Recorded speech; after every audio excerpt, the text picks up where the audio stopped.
श्री कृष्ण गोविंद हरे मुरारे, हे नाथ नारायण वासुदेव। श्री कृष्ण गोविंद हरे मुरारे, हे नाथ नारायण वासुदेव। ओम नमो भगवते वासुदेवाय। ओम नमो भगवते वासुदेवाय। कृष्णाय वासुदेवाय हरये परमात्मने प्रणतक्लेशनाशाय गोविन्दाय नमो नमः। सच्चिदानन्दरूपाय विश्वोत्पत्त्यादिहेतवे तापत्रयविनाशाय श्रीकृष्णाय वयं नमः। सच्चित आनंद स्वरूप परमात्मा जो सृष्टि के उत्पत्ति, पालन और श्रृंगार करता है तथा जीवों के आध्यात्मिक, आदि दैविक, आदि भौतिक तापों को नष्ट करने वाले हैं, अर्थात जीवों के मानसिक, शारीरिक और भौतिक दुखों को दूर करने वाले हैं, उन श्री कृष्ण भगवान को हम नमस्कार करते हैं। श्री कृष्ण गोविंद हरे मुरारे, हे नाथ नारायण वासुदेव। श्रीमद् भागवत नवम स्कंद चतुर्थोऽध्याय श्लोक 29 से श्री शुक उवाच। आरिराधययिषु कृष्णं महिष्या तुलसीलया युक्तः संवत्सरं वीरो दधार द्वादशी व्रतं। व्रतान्ते कार्तिके मासि त्रिरात्रं समुपोषितः स्नात कदाचित् कालिन्द्यां हरिं मधुवनेर्चयत्। राजा अम्बरीश की अनन्य प्रेममयी भक्ति से प्रसन्न होकर भगवान ने उनकी रक्षा के लिए सुदर्शन चक्र को नियुक्त कर दिया था, जो विरोधियों को भयभीत करने वाला एवं भगवत भक्तों की रक्षा करने वाला है। राजा अम्बरीश की पत्नी भी उन्हीं के समान धर्मशील, संसार से विरक्त एवं भक्ति परायण थीं। एक बार उन्होंने अपनी पत्नी के साथ भगवान श्री कृष्ण की आराधना करने के लिए 1 वर्ष तक द्वादशी प्रधान एकादशी व्रत करने का नियम ग्रहण किया। व्रत की समाप्ति होने पर कार्तिक महीने में उन्होंने 3 रात का उपवास किया और एक दिन यमुना जी में स्नान करके मधुवन में भगवान श्री कृष्ण की पूजा की। उन्होंने महाभिषेक की विधि से सब प्रकार की सामग्री और संपत्ति द्वारा भगवान का अभिषेक किया और हृदय से तन्मय होकर वस्त्र, आभूषण, चंदन, माला एवं अर्घ्य आदि के द्वारा उनकी पूजा की। यद्यपि महाभाग्यवान ब्राह्मणों को इस पूजा की कोई आवश्यकता नहीं थी, स्वयं ही उनकी सारी कामनाएं पूर्ण हो चुकी थीं, वे सिद्ध थे, तथापि राजा अम्बरीश ने भक्ति भाव से उनका पूजन किया। तत्पश्चात पहले ब्राह्मणों को स्वादिष्ट और अत्यंत गुणकारी भोजन कराकर उन लोगों के घर 60 करोड़ गौवें सुसज्जित करके भेज दीं।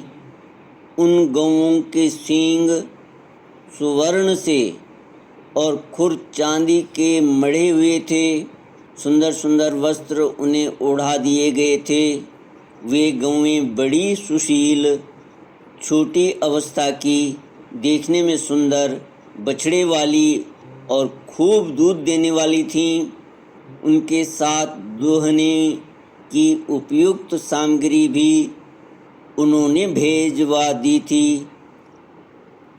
जब ब्राह्मणों को सब कुछ मिल चुका, तब राजा ने उन लोगों से आज्ञा लेकर व्रत का पारण करने की तैयारी की। उसी समय शाप और वरदान देने में समर्थ स्वयं दुर्वासा जी भी उनके यहाँ अतिथि के रूप में पधारे। श्री कृष्ण गोविंद हरे मुरारे, हे नाथ नारायण वासुदेव। राजा अम्बरीश उन्हें देखते ही उठकर खड़े हो गए, आसन देकर बैठाया और विविध सामग्रियों से अतिथि के रूप में आए हुए दुर्वासा जी की पूजा की। उनके चरणों में प्रणाम करके अम्बरीश ने भोजन के लिए प्रार्थना की।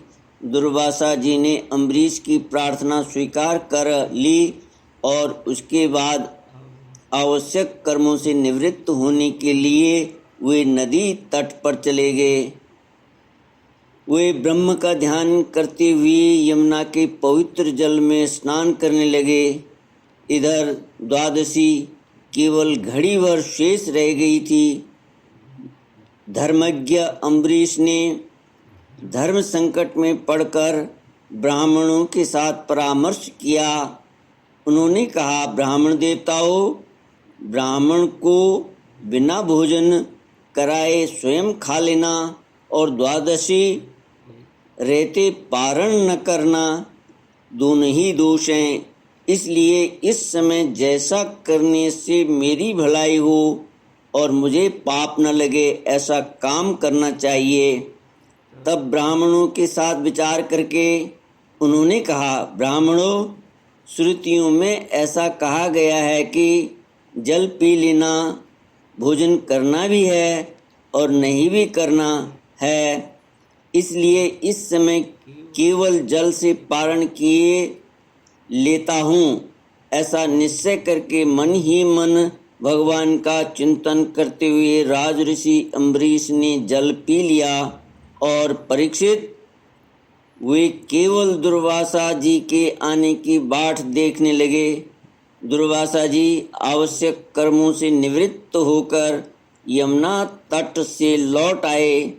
जब राजा ने आगे बढ़कर उनका अभिनंदन किया, तब उन्होंने अनुमान से ही समझ लिया कि राजा ने पारण कर लिया है।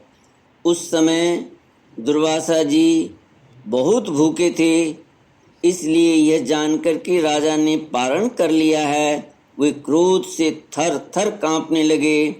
भौं के चढ़ जाने से उनका मुंह विकट हो गया। उन्होंने हाथ जोड़कर खड़े अम्बरीश से डांट कर कहा, ओहो, देखो तो सही, यह कितना क्रूर है। यह धन के मद में मत वाला हो रहा है। भगवान की भक्ति तो इसे छू तक नहीं गई और यह अपने को बड़ा समर्थ मानता है। आज इसने धर्म का उल्लंघन करके बड़ा अन्याय किया है। देखो, मैं इसका अतिथि होकर आया हूँ। इसने अतिथि सत्कार करने के लिए मुझे निमंत्रण भी दिया है, किंतु फिर भी मुझे खिलाए बिना ही खा लिया। अच्छा देख, तुझे अभी इसका फल चखाता हूँ।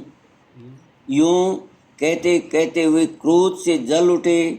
उन्होंने अपनी एक जटा उखाड़ी और उससे अम्बरीश को मार डालने के लिए एक कृत्या उत्पन्न की। वह प्रलय काल की आग के समान दहक रही थी। वह आग के समान जलती हुई हाथ में तलवार लेकर राजा अम्बरीश पर टूट पड़ी। उस समय उसके पैरों की धमक से पृथ्वी कांप रही थी, परंतु राजा अम्बरीश उसे देखकर उससे तनिक भी विचलित नहीं हुए।